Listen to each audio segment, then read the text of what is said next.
You're listening to Symposium, a year-round conference in the arts, brought to you by Pipeline Artists.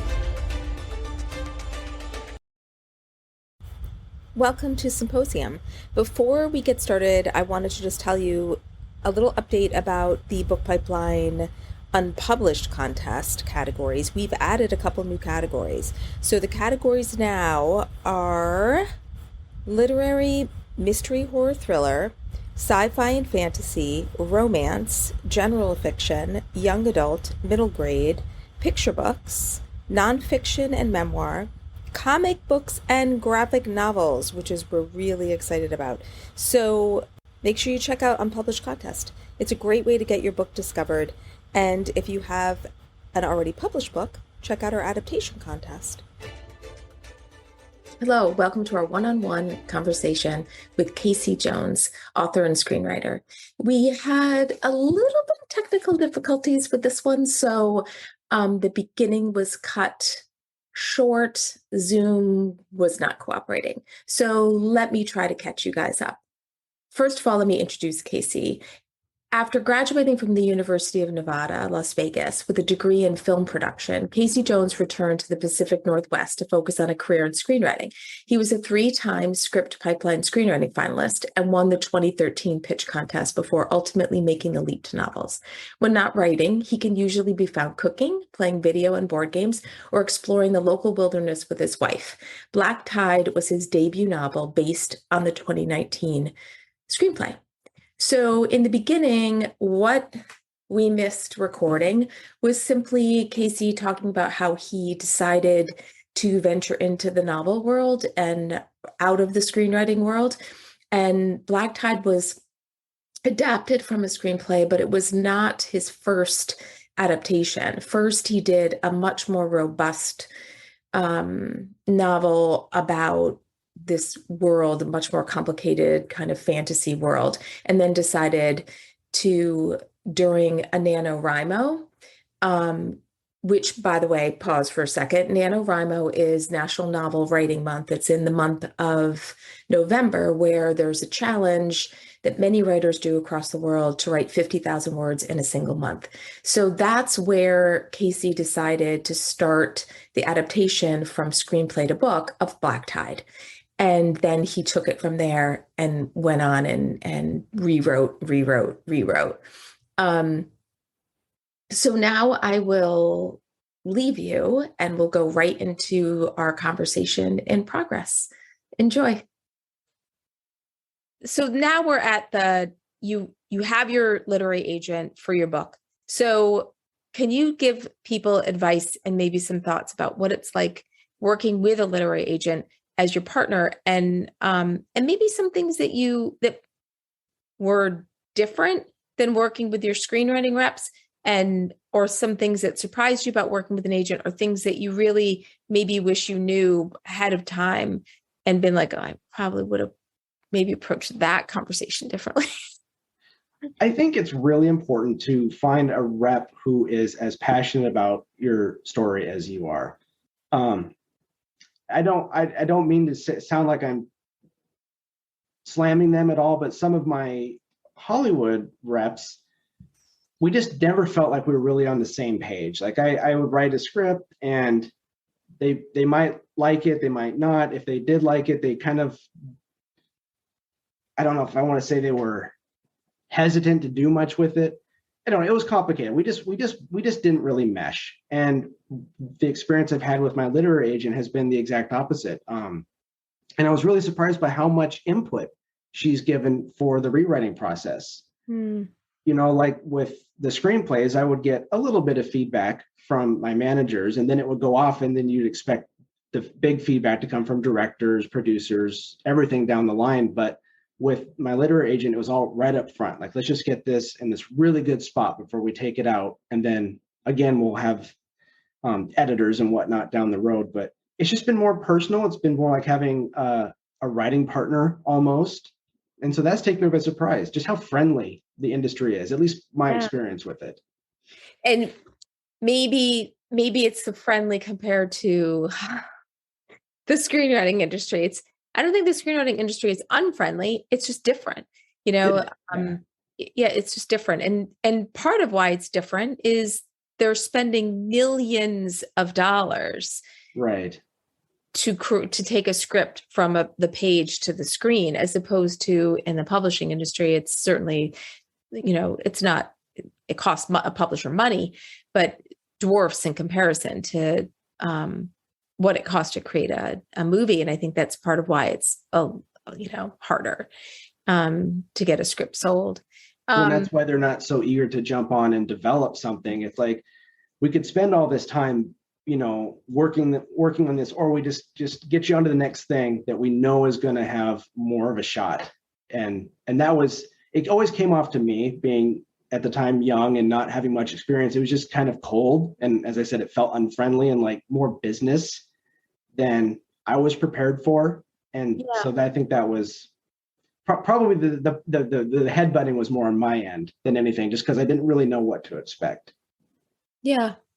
So like, okay, so now you got your agent, and then they put your work out for submission, and you try to match up with a publisher, and your editor is in there as well, right? So tips for working with an editor and getting feedback and notes.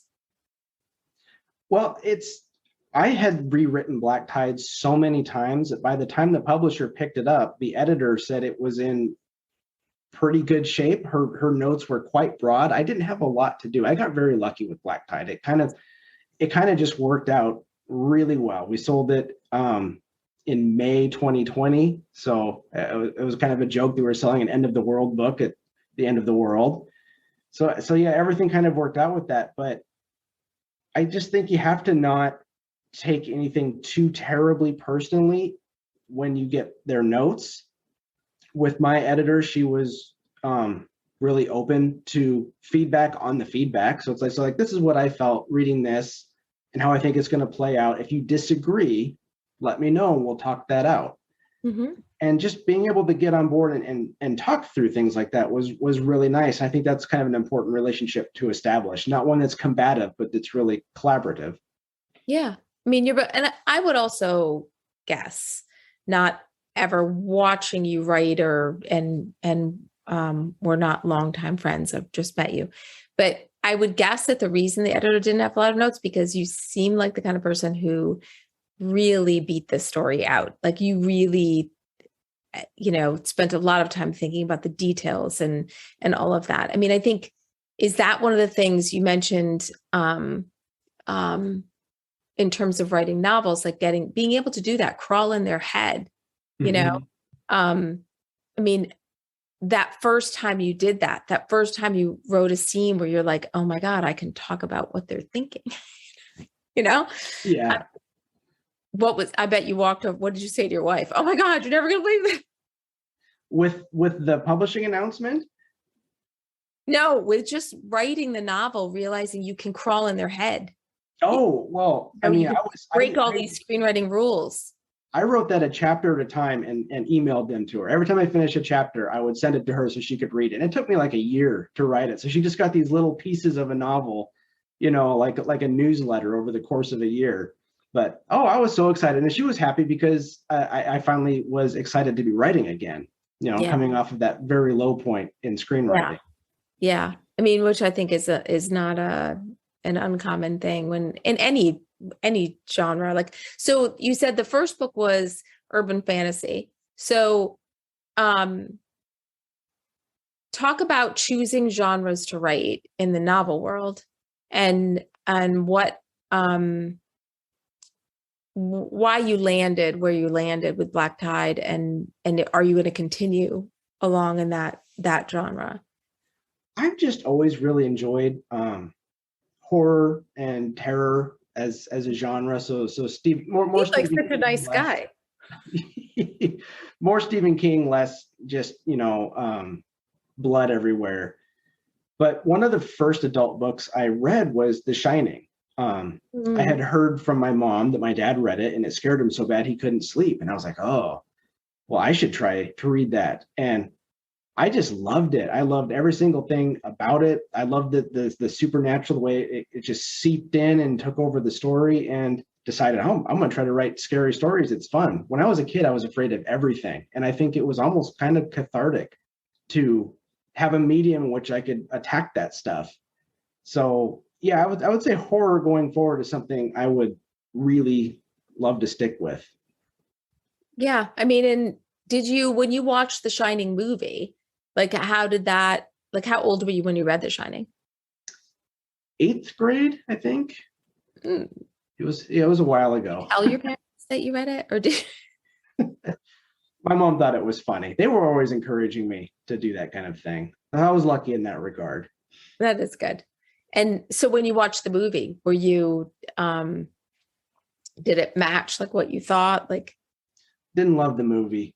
I yeah. love Dr. Sleep though. The way that he managed to reconcile the differences between the Shining book and the Shining movie in that, I just thought was phenomenal. So I actually like Dr. Sleep better than I did the book. Oh, interesting. Interesting. I'll have to go back and read the book. I've never read the book. Oh, you haven't? No, I'm Have gonna you have seen the movie? yeah. No, Okay, yeah. yeah. Yeah, definitely do it. The comparisons are wild. Cool. Definitely will do that. Uh so I think we kind of already addressed this. Christina was asking, did you use a separate agent or literary manager to segue between the two mediums? I mean, they are completely separate reps for each Yeah, that's right. thing. Um when you got the manager for the screenplay, was that through the contest? It kind of was. I was sort of able to use black tide as clout when querying, but Mm-hmm. after placing in the 2009 contest, I got quite a few responses from literary managers and developed short-term relations with them. Just like, okay, this is great. We don't know if we can sell this because it's kind of not based on anything, and this kind of story would really benefit from having an IP backing it up. So, what do you have next? Which became the question that I hated more than anything in the world because like I said, I'm not just a slow writer, I'm a slow idea developer as well. So I didn't always have a what's next. Um, but I just started pitching or querying management companies, just cold queries, who's searching, what do they look Yeah. for? And I was able to say, oh, I was a finalist in this contest. That just sort of helps narrow it down for them. Like if you're getting 1,000 queries and just anything you can see to sort of separate things, Yeah. that's the leg up it gave me. So when talking about ideas, which we could talk about all day. So I've always maintained that it's really, for me, it helps me to like say things out loud. So like one of my former writing partners is like somebody I brainstorm ideas with. He's like also my brainstorming partner. That stuff that has nothing to do with anything we would write together, but just stuff. So is your wife like your brainstorming partner, or do you have another friend who's a writer who you run ideas by? Is his name Matt Misitich? I'm very guarded when I don't have a story completely finished or an idea completely finished and I love it, but people always, their first response is to sort of, well, here's my take on it. And like, until I have it figured out myself, I don't want those other takes, which is not necessarily a healthy way of doing it because sometimes I work myself into corners where I really could have used those things early on. But after my first drafts, I have a very good friend who I met in film school. I send everything to him, and he's a very harsh critic, and he knows his business well. And I send it to my wife, who holds no punches. I wrote a screenplay in 2011, and she read it, and she thought about it for a second. She said, It doesn't feel like you're enjoying this anymore. I was like, oh, okay. Which might have been about the time that I started thinking about writing a book. Yeah. Something to put that spark back because she was right. It was a lifeless screenplay. And Yeah. it's because I was just frustrated and trying too hard to come up with something. Yeah. I think that happens a lot. Like, that whole, people are all into the whole like Marie Kondo cleansing of your home and picking up everything and say, does this bring me joy? I mean, I think at some point a writer has to ask that same question about the work that they're doing. Like, is this script or is this novel bringing me joy? And if it's just like a dread every time you have to sit down, and especially in the rewrite process, I mean, you're probably not bringing your A game. Yeah. Yeah. We're just going to do that about everything in life. Is this conversation bringing you joy? No, bye. No, No. yeah. I mean, there's so much to being a writer. Like, what has surprised you about your routine as a novelist as compared to your routine as a screenwriter? Boy, what has surprised me? I think Nothing. maybe just getting the words out that were required for a novel. I mean, 50,000 words is a lot compared to a screenplay. And I said I'm a slow writer, but I feel like I was always able to write screenplays fast. Like I didn't stop and question myself a lot. I was able to just sit down and, fade in and then get to the end. Like, okay, I got that out. Now I can start the rewriting process. Whereas with a novel, I tend to rewrite a lot more as I go. So, get a chunk of words done, call it a day, start the next day by going over those with sort of fresh eyes, and then spending way too much time perfecting them before going on. But yeah, just how much work I put into it as I go versus how I used to just be willing to close my eyes and hit the gas with screenplays has been Yeah. a shocker, a learning experience. Do you think part of that is because a script, you've got that limited number of pages, but with a novel, you can dive a little deeper? And I can, with screenplays, I can get to the stuff I like fast, which is dialogue. And with novels, I have to get through everything else to get to the dialogue parts, and that's sort of a not as much fun for me. Not always. Sometimes it's a lot of fun, but it's taxing, more taxing than a screenplay. So if you had to, Deborah was asking, is it easier for you to write a screenplay or a novel? Or is it just completely different? I think it's completely different. I have two screenplays with directors attached right now, and they keep kind of dragging me back into it for rewrites. I say dragging. I mean, I do enjoy it once I sit down and start working on it again, but it's a completely different set of muscles, of mental muscles to get worked out. Yeah. And do you find though, I mean, you said before, like when I asked, like what would be your dream writing scenario, would be writing novels. Do you think you'll ever let go of screenwriting, or would you always be open to it? I would probably always be open to it, but I doubt I'll write any more spec scripts as it stands. I think I've kind of put that behind me since I have sort of a beginnings of a career in novels. It feels more worth my time to just pursue that and not worry so much about the screenplay side.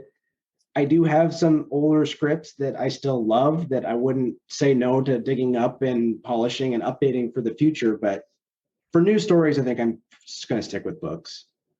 So, but one thing I always thought about with scripts is that they do kind of make great outlines for a book, and Mm-hmm. they're faster to write than a book. So, I mean, have you ever thought about just writing a screenplay, like writing your first of all, okay, do you outline your books? I know you know the beginning and the end, but do you do any kind of outlining in between? It kind of depends on the book.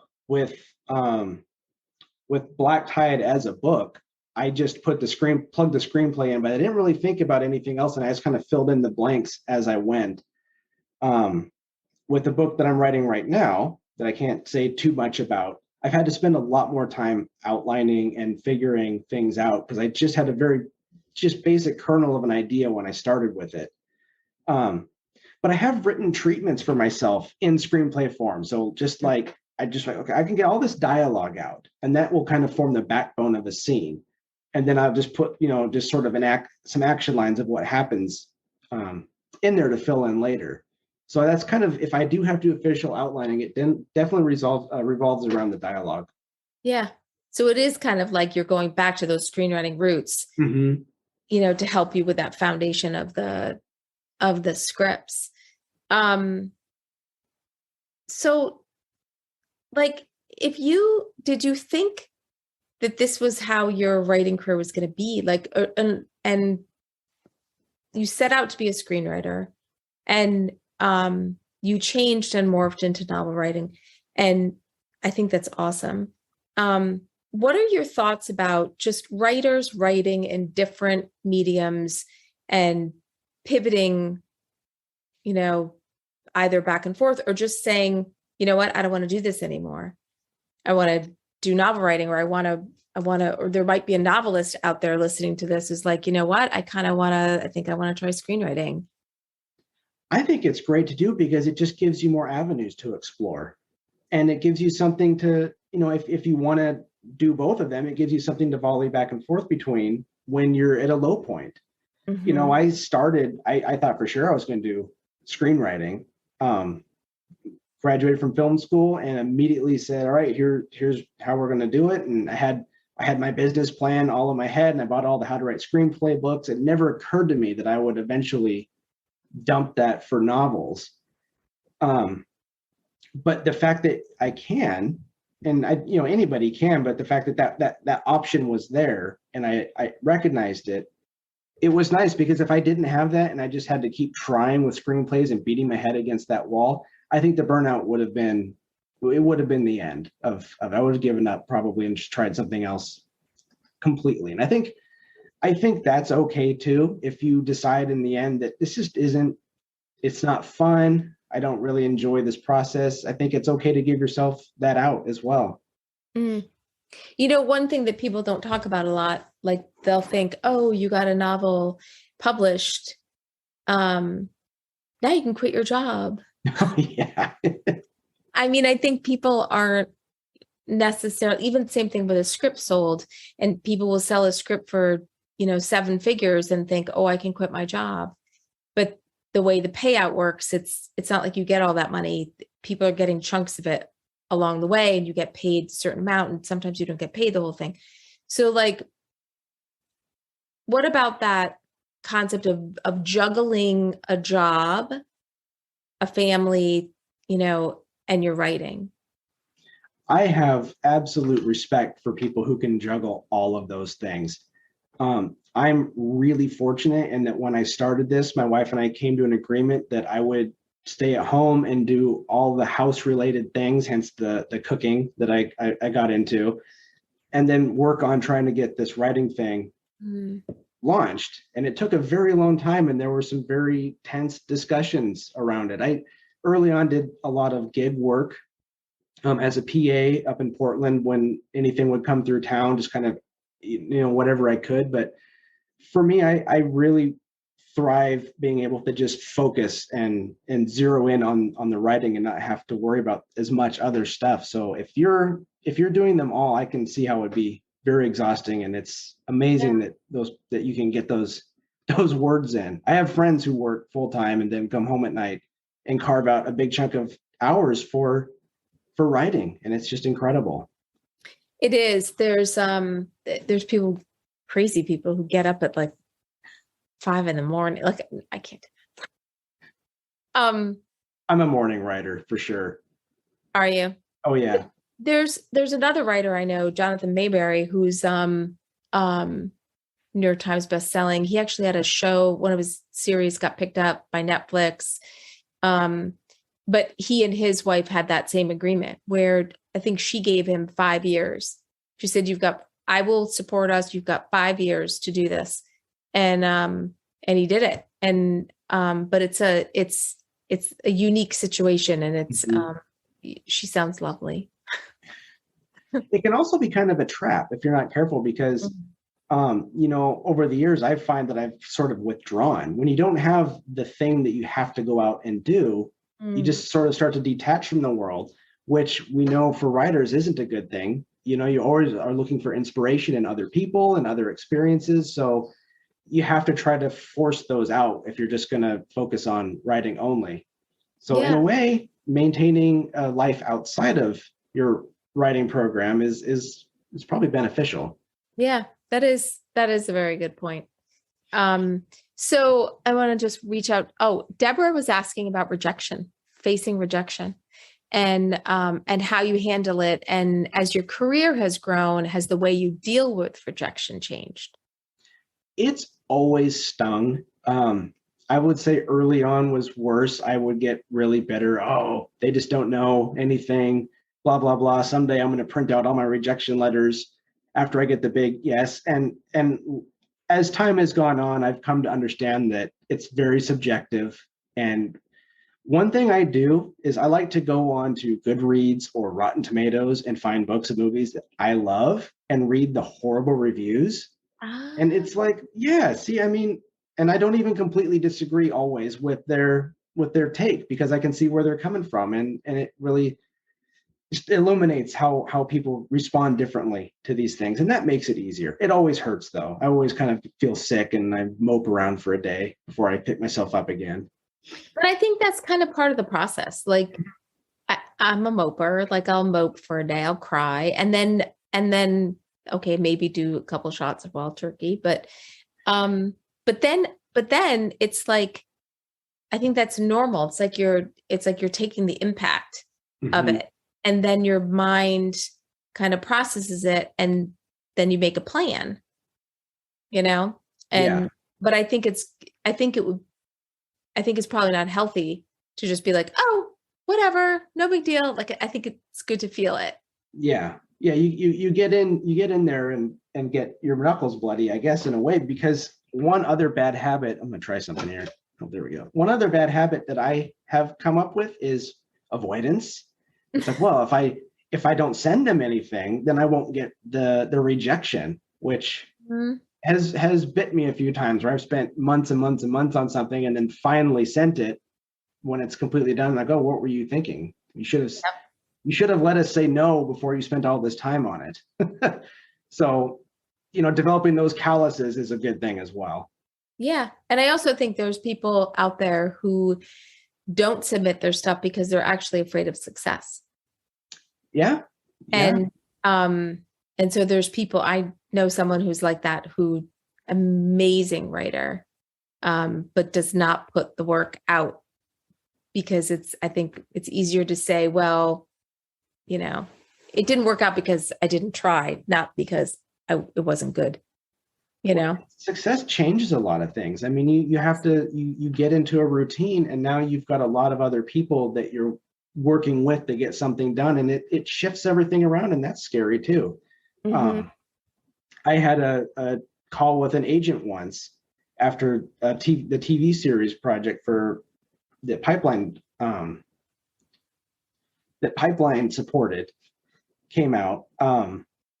And he was pitching me all these ideas. He's like, "Oh yeah, we've got these things and these things and these things," and I just was kind of like, "Yeah, it sounds great. If I say yes and get excited about those, then I won't be able to work on all these little projects of mine." So I guess in a way, I kind of was afraid of that success way back then, and just sort of let it go away because then it wouldn't require the change. Yeah. Yeah. Change is hard. It is. It's really hard, but that's part of why I love that you change from screenwriting to novel writing, like, because it's also figuring out sometimes change is important. You just pivot. Like I've said before, maybe even on a symposium class, like, when I was training in karate, if you couldn't take somebody down one way, you turn the other way and take them down. Like you have to always be able to just, I really want a career and write as a writer, and you figured out a way to make that happen, which is really cool. There's a couple other questions I want to get in here. I know we started a little late, so we're going to run over a little bit, to make sure we get a full hour in here. Jeff says over in the chat box, he said another track a writer can take when writing their novel is to work with a freelance editor before even having to find an agent. Did you do this? And sounds like you did not, but if not, are you familiar with other writers that may have done this? I don't know anybody personally who has done it, but I kind of took the crowdsourcing route, and posted my first novel and then my NaNoWriMo draft of Black Tide I posted on Wattpad. Are you familiar with that? Oh Yeah. yeah. So I was like, it was sort of passive aggressive and maybe slightly avoiding the rejection that would come from traditional querying. I was like, if I post these on here and people can just publicly read it, and I get all kinds of feedback from lots of different perspectives, and I actually that worked. Interesting. Yeah, I got lots of responses on things that right at the beginning of the books that were not working. Good responses on things that were. So I think the idea of a freelance editor, if you can afford it and it's something that would really help with your confidence and your story, I think that's a good idea. I also think the crowdsourcing and the Wattpad idea, like we have some articles on pipeline artists that Rami Mundi wrote, who is like a Wattpad success. Like and then Wattpad created their own publishing house, and she actually published through them. So it's, there's so many different ways in, and I think you're a great example of that. And I don't know, are you still in Portland? No, I'm up in Olympia now. So okay. about an hour north. Yeah, there's another writer who's part of our pipeline artist contributors named Waka Brown, and she is in Portland, and she started off as a screenwriter, and now she's with an imprint of HarperCollins, and she's written a couple middle grade novels, and she has her first children's picture book coming out. Oh, so there's great. Yeah, I'll have to introduce you. But there's a lot of screenwriters who have done this and successfully, and which I think is so cool. Julian had asked quite a while ago. I just want to make sure we get it in. I think when curious about the longest you've ever spent writing a screenplay or a novel, and I remember you said one of yours was like a year and a half. Yeah, I would say.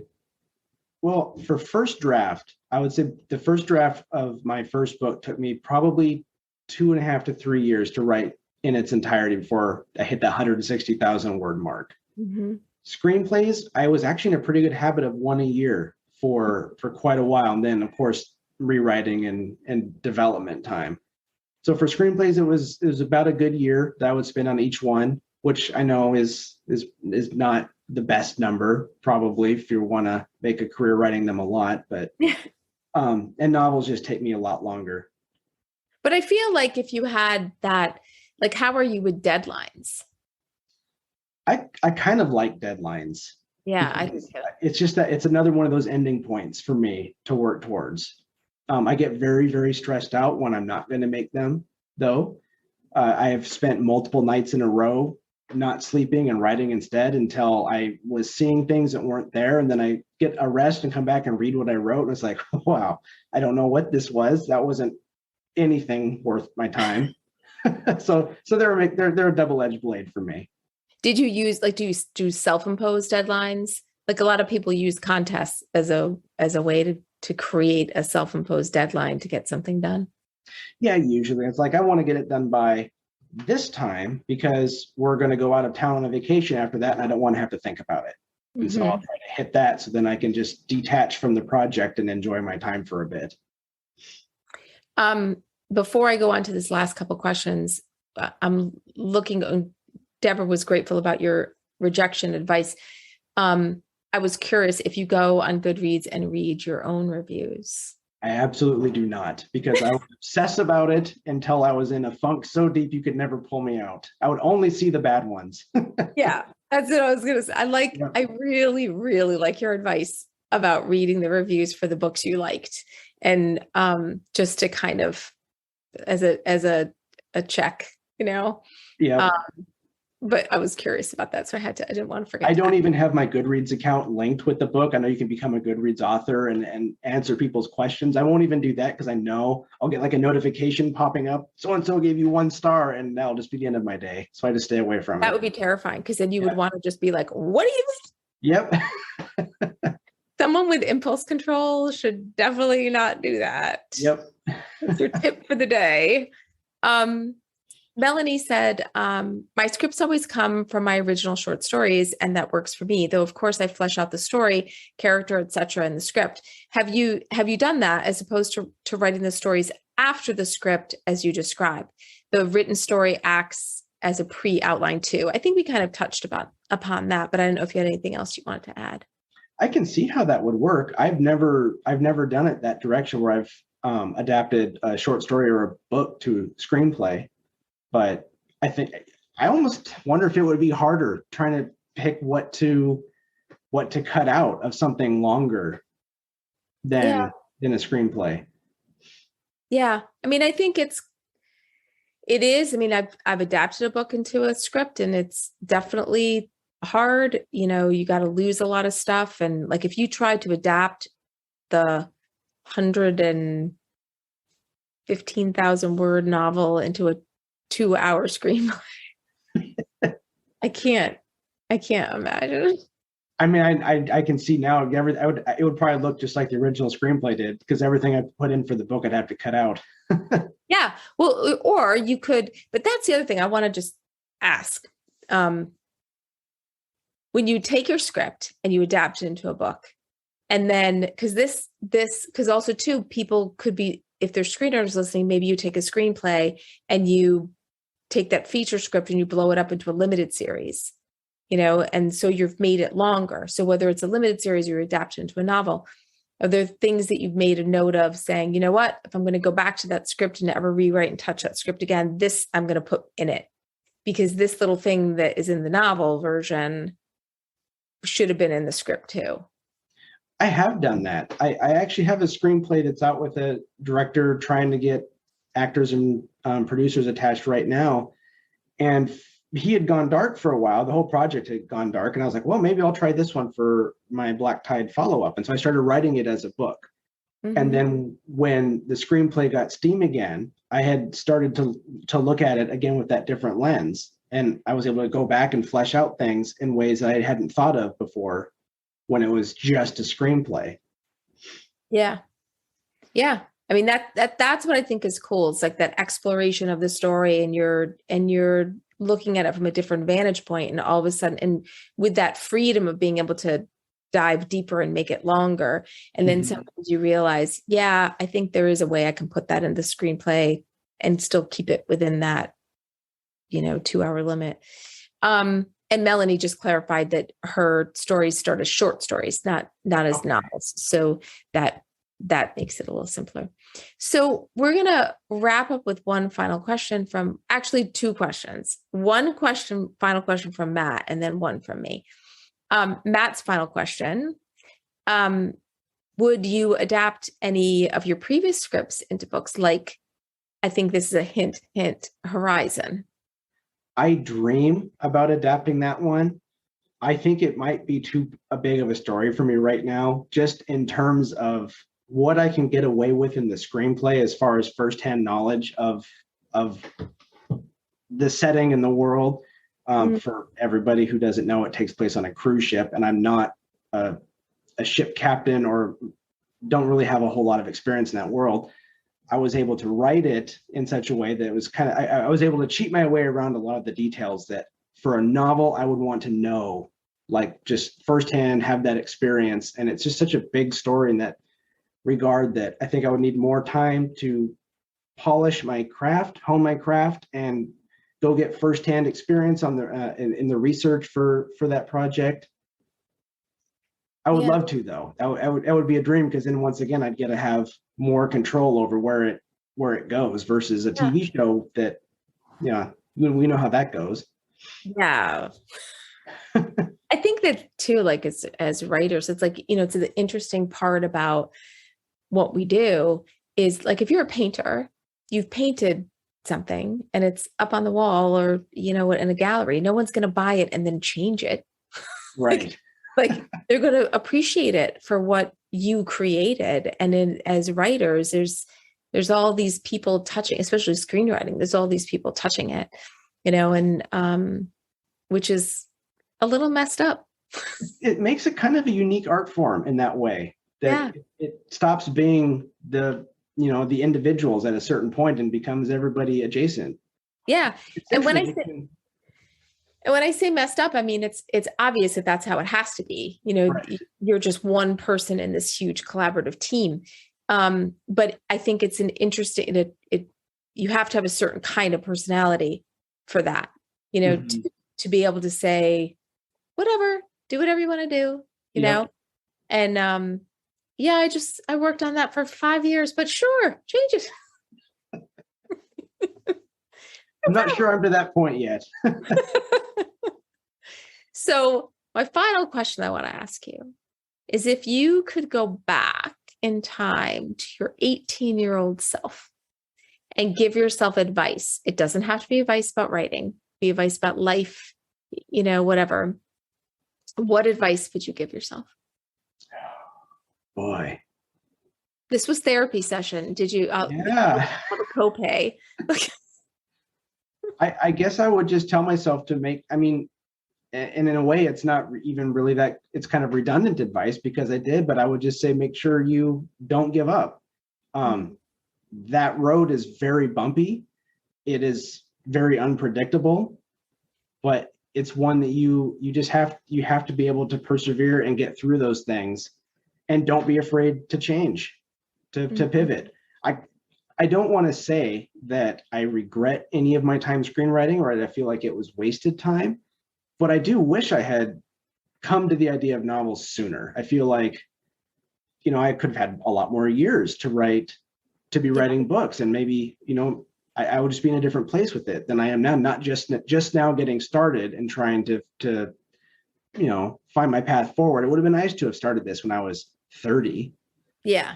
And have a nice little backlist of books, that passive income and all of that kind of stuff. I mean, I think, just from that practical perspective of novel writing, having that robust backlist is what gets you the money, so to speak. Yeah. Just to be practical, but that is excellent advice, and, not giving up. And I think it's true for all art forms, whether you're screenwriting. But one thing about screenwriting, and you're saying not having regrets, I agree with you. And I think, all the work you did as a screenwriter, learning about story, learning about craft, learning about the business, all of that informed the storyteller you are today, and was experience. And I think there's, the reader now, they want, like, just like in screenwriting, best compliment, that was a fast read. A lot of people still want that in a novel. They want that. They want to sit down, flip the pages, and be totally engrossed. And I feel like as a screenwriter, you have that talent and that skill to grab them and not let them go, and I'm sure you bring all of that to your novels, which is invaluable. Probably one of my favorite comments I get is that it reads like a movie. I think I wouldn't probably be writing it that way if I hadn't spent all those years writing movies. So it's, that's that whole no regrets thing. Yep. Well, thank you so much, Casey. And everybody needs to go get black tied. Please. Please. We'll put a link to it. There should be a link to it on the site already with the promo for this session. But thank you, Casey. And keep us posted, and let's do this again. And next time we'll get the recording going right from the beginning, but we're still going to share what we have. But this was really wonderful and very inspiring. So thank you so much. Well, thank you for having me. This isn't something I get to talk about very much. I really do live in a cave most of the time. So it's fun to come out and talk about the adventure. Yeah. And when your next book is, I know you're working on it, you can't talk about it, but whenever you get to the point you can talk about it, we at Pipeline Artists, we have multiple podcasts. And I do one with Sadie Dean, who's the editor of Script Magazine, called Reckless Creatives. Matt does one with Michelle called, what is it called, Matt? The art. Oh God, he's going to kill me. Okay, Matt's going, wow. Put it in the chat. Fast. And how the arts were won. Thank you.